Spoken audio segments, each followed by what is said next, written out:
Hello and welcome. You're watching the special edition of Tracking Trends. The focus is on PSUs. Yes, the overall market is back to record highs, but several PSU pockets have actually corrected in the last 1 week, 15 days, a month. You will see the PSU index, along with some of the most favorite names in the market, have given up almost 25 to 30% from recent tops.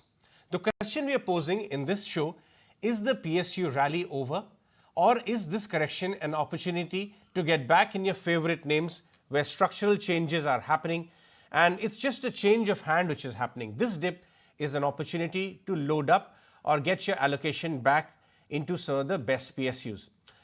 So let's put the spotlight on the context. There are a lot of positives in the PSU space, and it's a very large space. PSU banks, non-bank PSUs, defense, power utilities, mining, metal and mining.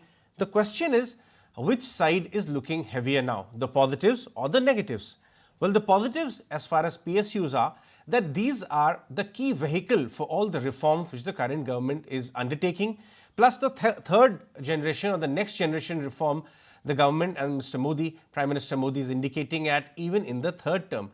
So the key vehicles are some of these PSUs.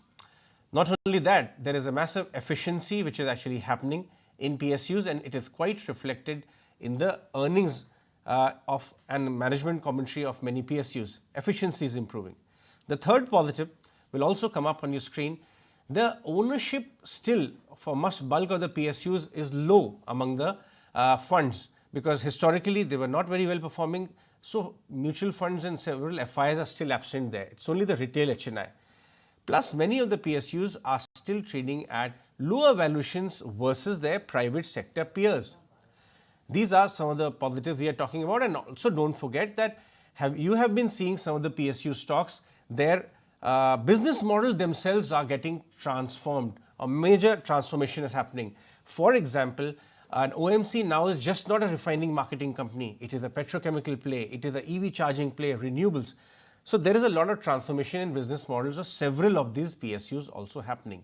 The negatives, in many cases, bulk of the positive narrative got built in as far as the stocks are concerned, and maybe some of the PSU stocks actually went a little ahead of the real fundamentals. The negatives will also come up on your screen. Plus, funds have remained very selective. So wholeheartedly, there's no love for the entire PSU space wholeheartedly. Funds or the institutional action has been limited to certain stocks and areas. In many cases, earnings are yet to catch up. The narrative has got built in, which means the PE expansion has happened, but earnings are yet to follow.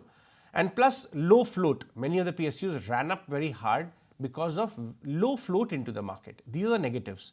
But nobody is taking away the fact that there is structural merit in looking at this space in your portfolio.